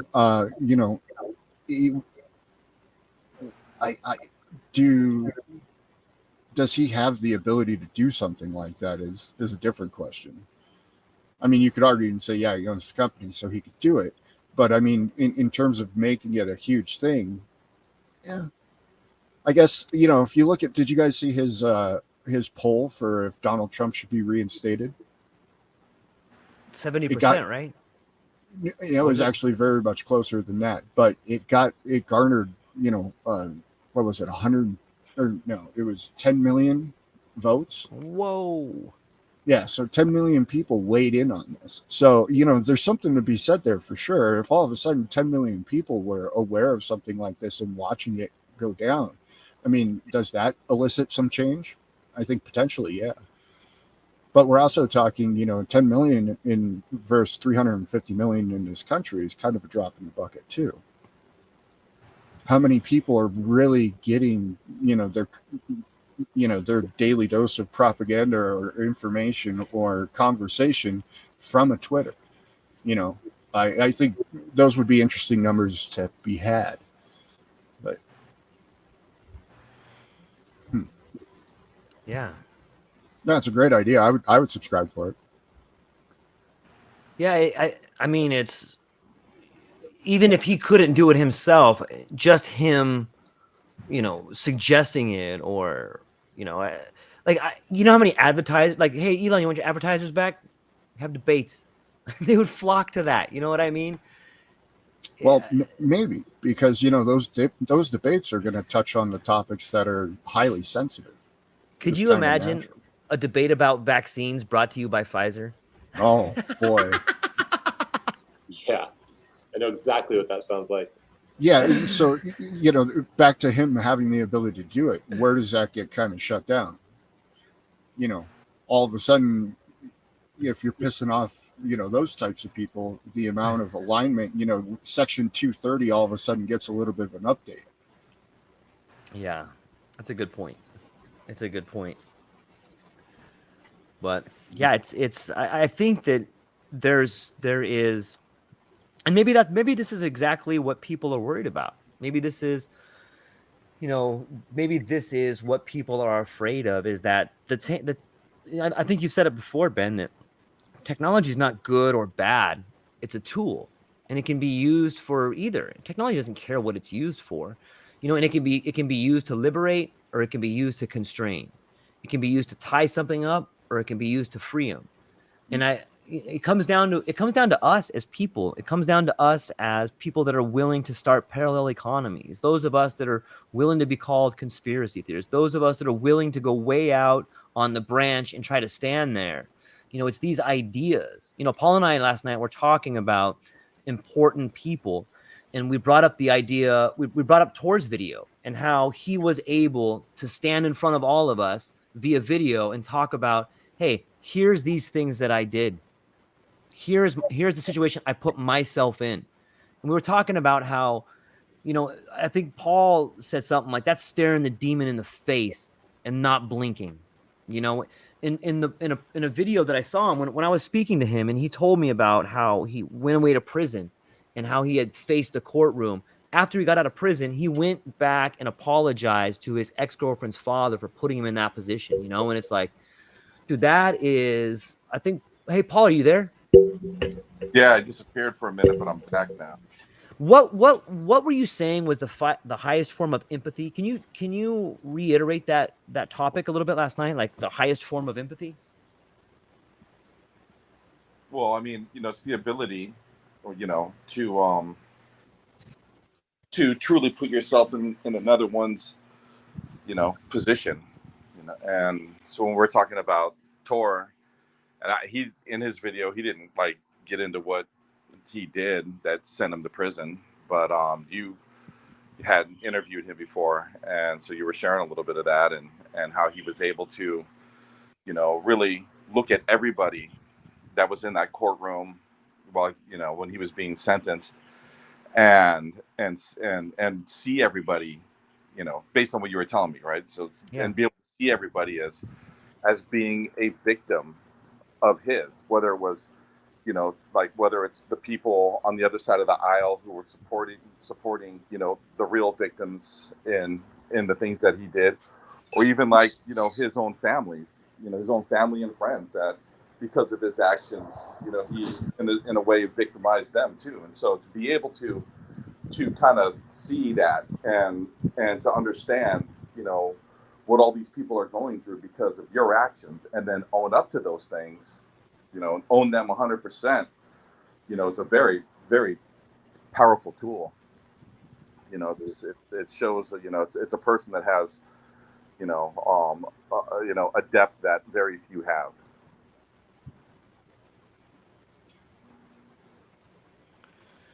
Yeah, we were talking about this idea of empathy, Paul, and this idea of radical change and this idea of speech. And one of the ideas we had come up with, we were talking about Twitter and Elon. Like, wouldn't it be amazing if Twitter rolled out like a monthly debate series where two serious people were going to go head to head and talk about some of the biggest ideas of our time? Like, you know, maybe you have Jordan Peterson versus Eric Dyson talking about the idea of you know, racism, or you have like just these people that thoroughly understand the concept of language and genuinely care about solving problems. Wouldn't that be something that Twitter or one of these huge multinational social media companies could do and really create positive change? I mean, I think it sounds like it would be interesting to watch or to listen to. But, you know, when I look at social media companies and I look at, like, you know, news networks, I kind of think that, you know, in some ways, you know, by their algorithms, that they're trying to control the narrative. And so when you have people that are like arguing, you know, against, you know, racism or corporate dominance or whatever it may be, or the rights of workers, you know, then I think that's going to be a turnoff to a lot of people who pay the bills at, you know, at Twitter and, you know, or Instagram. I think those, you know, corporations are generally on the wrong side of public opinion. And so when you'd have to really, like, you know, the topics would have to be like pretty narrow, right? You couldn't get into like what was really, you know, plaguing the world. Yeah, that was kind of where I was. That where my thought process went to too, is, you know, what sort of things are going to be allowed into what extent. That's I think it could work because he did privatize it, but I don't know where that money came from to privatize it. I think that would be an important factor in that equation. You know, who's really footing the bill? Because Elon didn't put up his own money to do it. You know, he was like, you know, it came out that Larry Ellison gave him a couple $1 billion, a couple other people chipped in some billions of dollars. You know, who are all those people? What are their interests and what's their end goals with this idea? Well, I mean, like, that money gets paid back through advertising, right? Theoretically, I mean, that's a lot of money. Right. Well, I mean, part of the program. And Twitter historically ran at a. Oh, sorry, you broke up, Paul. What were you saying? No, I'm good. Go ahead. Keep going. I was going to say, historically, Twitter was running at a deficit, you know, for the longest of times. I don't even know if they ever were posting profits. It was always the promise of profits. For the longest time when it first came out, they struggled to even figure out how to monetize the thing.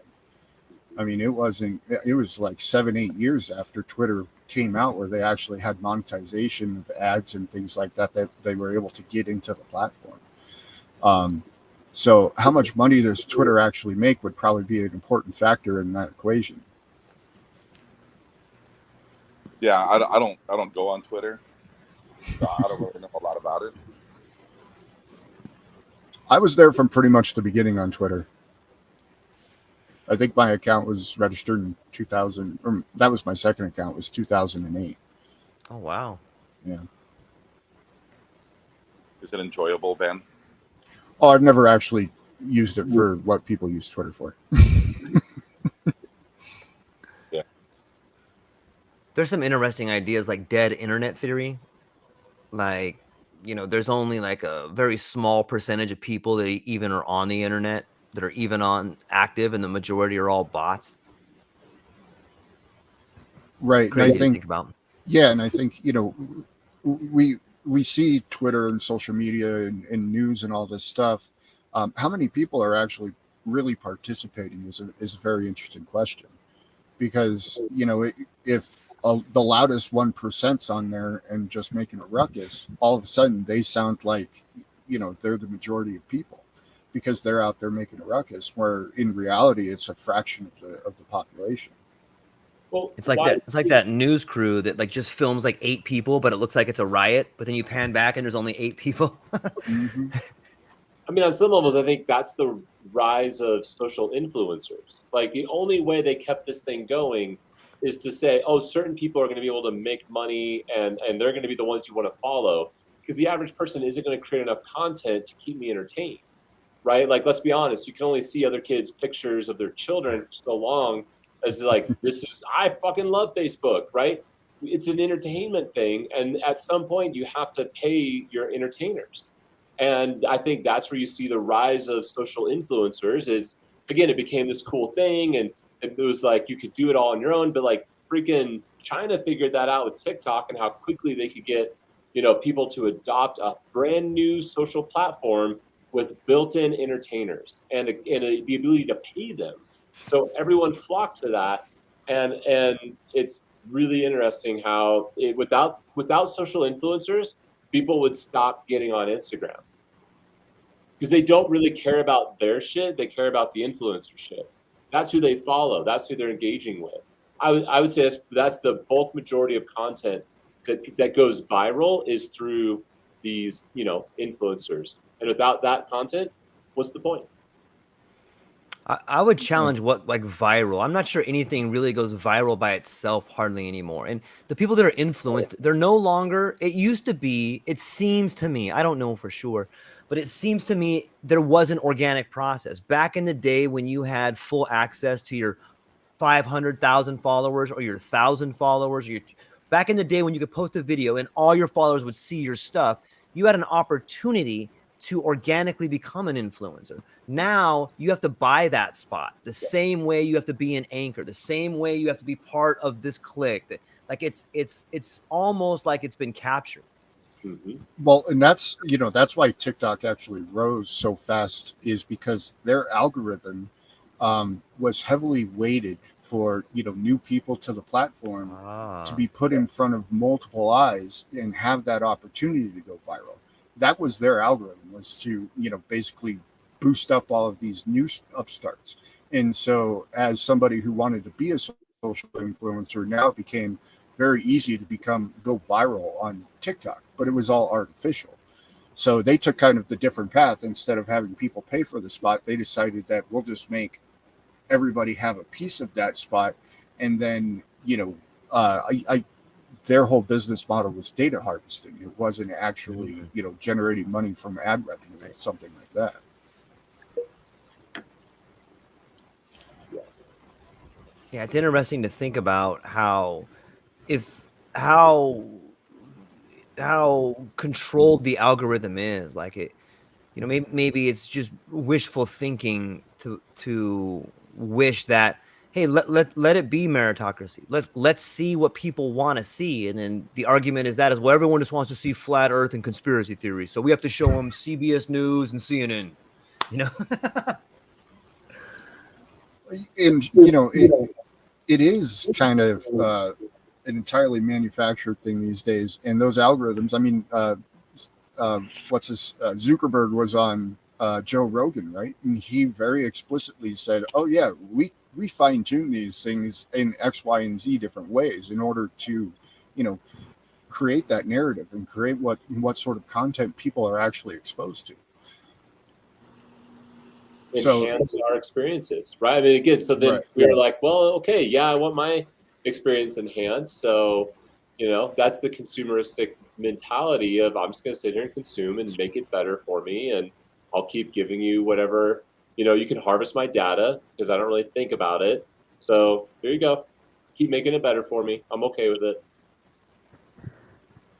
And at some level, people have completely sold out to that, right? You know, I think the vast majority of people probably at some level have just accepted that reality is the reality that we live in. Yeah. All the while, it's interesting. China is using TikTok. They like their children. All they show children is like educational materials. Right, and they actually limit the amount of time that can be like a used per day. 45-minute time limit on children versus what they're doing to like. So again, TikTok's an interesting one. Again, looking at its level of influence and like what's really going on, kind of behind the scenes there. Yeah, it blows my mind to think like, here's a stat from my channel. In the last year, I have over 96,000 hours of watch time. Like that's years. Like that's, I mean, if the one person watched for years, I get no dollars. But like you have 96,000, like someone has watched 96,000 hours of your content, you get nothing. That seems a little sinister to me. You know what I mean? Like that's working for free. But you know, it's and I'm a micro channel. There's people that have, you know, probably millions of hours of watch time. And it blows my mind to think about the how much content is out there. Like it is kind of amazing to think that people could sift through these billions of hours of content and find some things. You know what I mean? I guess you have to have, if you're one of these companies, like, I guess you don't have to. Like, I don't know. Well, it's interesting, just the sheer magnitude.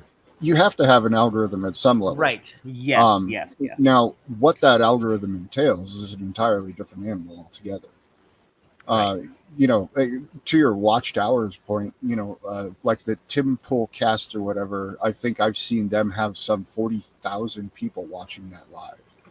And that goes on for a couple hours. So there you go. That's 800,000 hours in one episode of content that's being consumed. Wow. Right. So, you know, these are big numbers. And I think we as humans are really terrible with big numbers to begin with. And so I think that's where, you know, there's kind of, it's a little scammy, to your point. You know, it is, you're getting free labor and free content essentially. And, you know, you're giving these people maybe a percentage of 2 of the actual potential revenue that could be had. And this goes back to, you know, the idea of, you know, having different parallel structures and setting up different marketing models and business models that would be able to outcompete these. Because now if you can take that and give it back to the individuals, now all of a sudden, you know, all of that becomes really big revenue for people. And it's not filtered off and shipped off to shareholders. So think about this. Here's an interesting way to look at this that came on my radar recently. Ari Shafar, I think is how you say his last name. He's Shafir. And he had a special on Netflix that came out about a year ago. And he just released one and he went to YouTube to release it. So instead of getting like Netflix to like put out his special, he went straight to YouTube and just released the entire special for free on YouTube. His Netflix special got somewhere around 1 million views. So did okay, but like 1 million people, that's not great for something, you know, a special on Netflix. On YouTube, in the last 3 weeks, he's gotten 4.2 million views of his content. So instead of going through like the gated, like, oh, I got a Netflix special, how cool, right? I mean, he's a known comedian, so obviously he already has his channel has 191,000 subscribers. The thing about that, he's got almost 2,000 subscribers. 200,000 subscribers. So that's nothing in the YouTube land. And he puts out his special for free and he gets 4 million views. So right. What do you? Well, how much revenue does he get off of that? Right. And I'm sure he's making some off of it, you know, his channel and commercials and whatever. So he's making some, but probably not, you know. So, but what do? Do you have Netflix write the check and you put out something and you know only 1 million people are going to see it? Or do you foot the bill and put it out on YouTube knowing you have a far better chance of reaching millions of people? Right. And I think we're seeing that movement. There was another comic, Andrew Schultz, who did something very similar. But instead of just releasing it for free first, he set it up behind a paywall on his own website, and he raked in bank, lots and lots and lots of money. And because, you know, everybody who was buying, I think it was something, I want to say it was under $20, might have been $15 or something like that. But, you know, that was all his money. And then after that, he released it onto YouTube to the tunes of, I think it's over 10 million some views.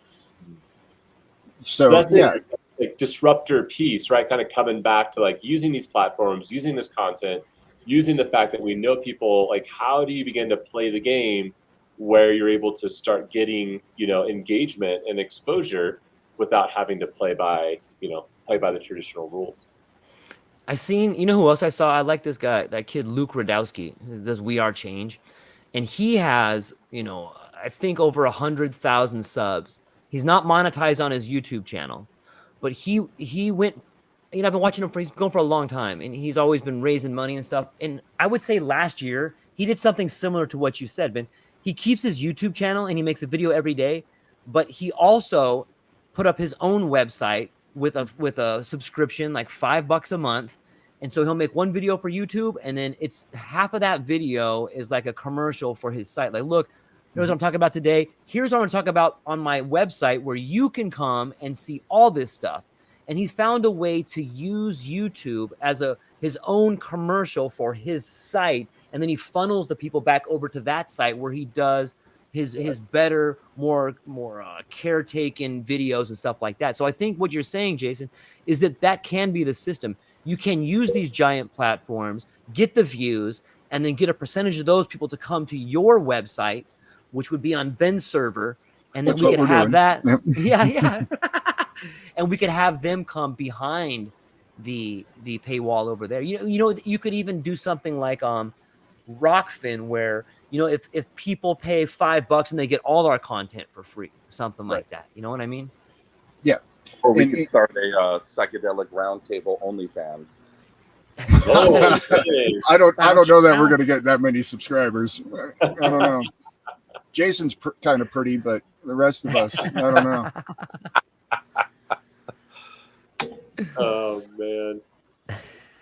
No, so that's the model that I see really working right now for just kind of how do you get a part of this, and how do you retain ownership of this, and that is you have all roads lead to El Dorado, which El Dorado is your own website with your own paywall where you can then manage and have direct contact and access to every single one of your followers, your fans. So is that the path back to free speech? Is that how we figure this out? Like, do we say you can say whatever you want on your own site and people will have to go there to listen to you, but you should be able to espouse thoughts and ideas on the traditional platforms, but to hear the real thing, you got to go behind the paywall? Like, I'm curious, like this free speech thing, I've been thinking a lot about, like, what do we do with it? And how much of a concern is it? Well, I think that's definitely, that's a path to enable free speech at localized levels. And I think that's probably the most straightforward path that we have available to us.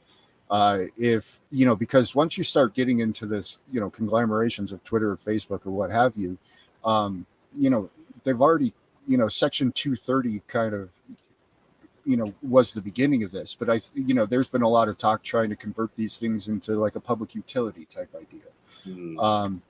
So I think, the decentralizing of the, of these massive, of all the content and then putting it behind your own paywall. And then, it kind of returns things to a meritocracy, much more of a meritocracy than the algorithm's going to afford you. Because now if people really enjoy your content, what you have to say, yeah, they'll sign up, they'll pay that $5 a month to get all of the content, that we all post, because people find value in what we talk about and how we talk about it. And it's definitely a model to, not give away all of your content and work for free for, like to George's point, having that 96,000 hours. Imagine even 10% of it ended up, behind the paywall for you, George. And that's the same thing with Subscribestar or Patreon. It's the same method, only that's someone else's site as well. Right, and they can shut you down. Yeah, absolutely. And have, so they've created a bad precedent. And so then, what's the solution for that? Well, you have your own server, you have your own website, you have your own paywall. There's still the problem of a payment processor. You know, they're like, for instance, Visa and MasterCard shut down WikiLeaks, right? Right. So there's still issues like that, but there are alternatives to that. You know, cryptocurrency is one of them, and you can convert cryptocurrency on the fly from whatever currency comes in and offload it to US dollars, to, you know, euros, to whatever you want. So there's solutions for that, and I think that type of model is basically the most effective model if you want to be kind of like a small mom and pop shop podcast. So, Yeah. so Jason, like, how do you define free speech? It's a really good question. I don't know. I don't know if I have a definition for it yet. I've been,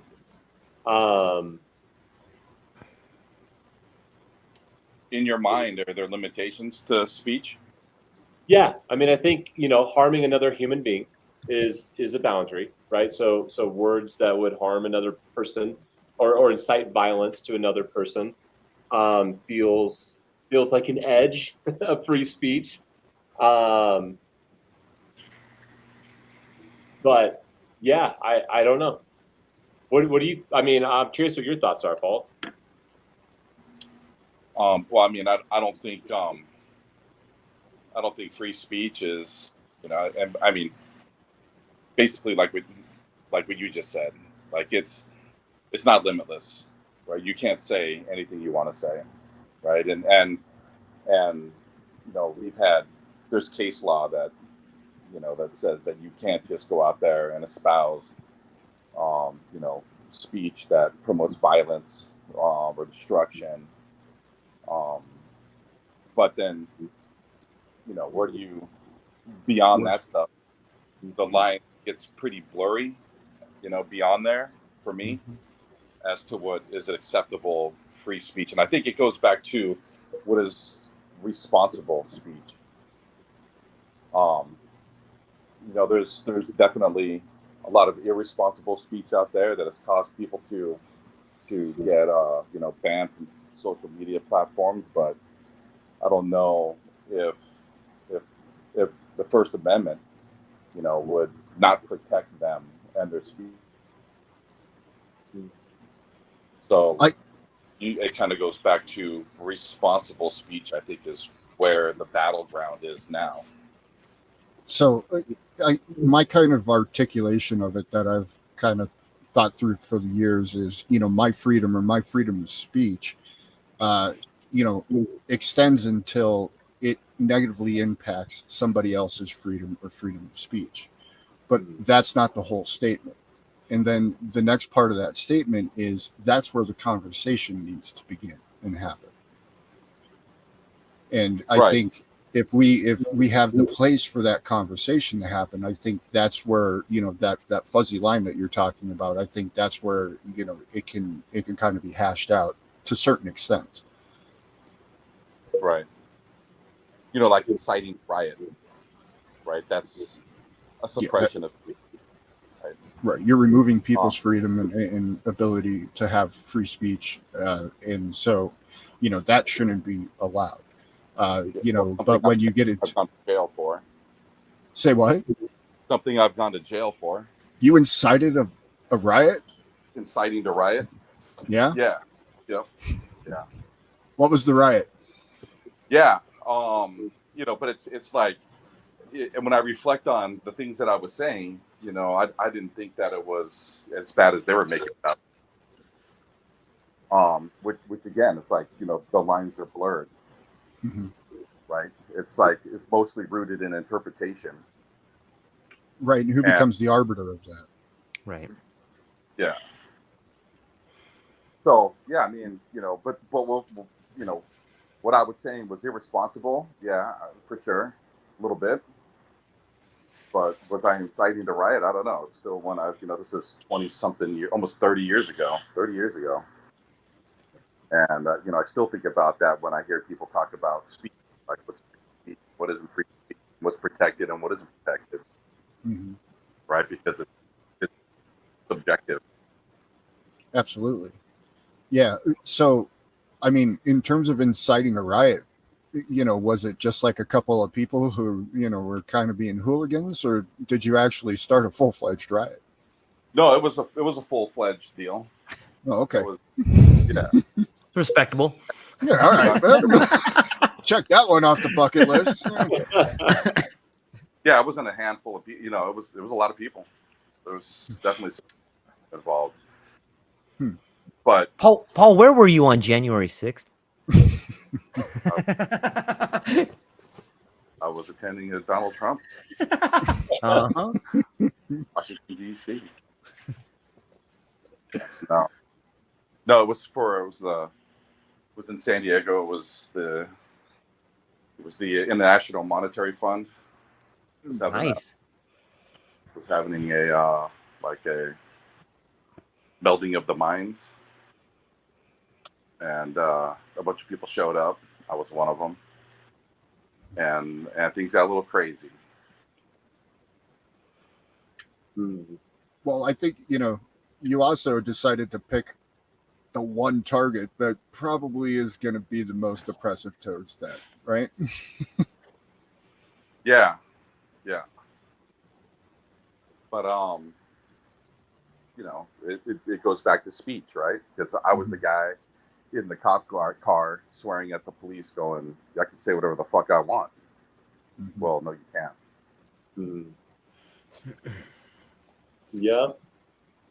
Yep.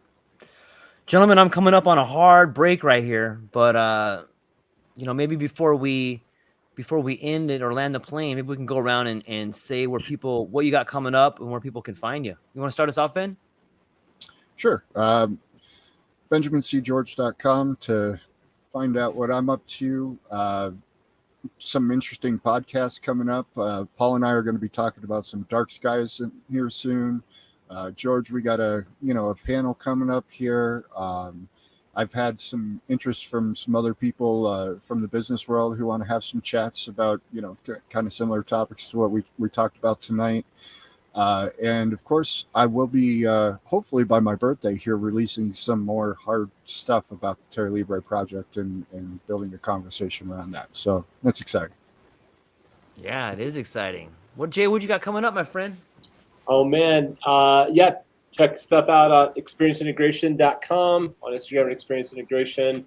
And right now, I just got my first episode of Dad Balls podcast recorded, so going to be getting that dropped here soon. Got to talk to an incredible dude with some dad balls. Was in the military and really went through some pretty crazy stuff in his life. So excited to be getting to have that drop here in the near future.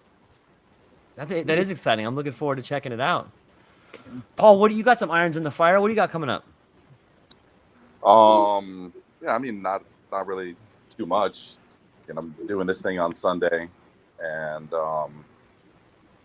working on the Hawaii Dark Sky project, which we're gonna have some stuff coming out here in the next couple of weeks. And when we do, I'll let you guys all know. Well, I thought I remember hearing a while back there may be some psychedelics that you wanted us to be guinnie pigs for. How's that operation looking? Yeah, it's coming along. Yeah, it's looking really good. Nice. Yeah. All right. Well, fantastic, gentlemen. I'm super thankful for all your times. I really enjoy the conversation, and I think that we have a good time here, and I hope that we're able to at least make it entertaining for a few people and maybe even inspire. So, ladies and gentlemen, thank you for hanging out today. We'll be back next Sunday on the Psychedelic Roundtable. Until then, check everybody out on their links and on their podcast. We'll see you on Sunday. Aloha.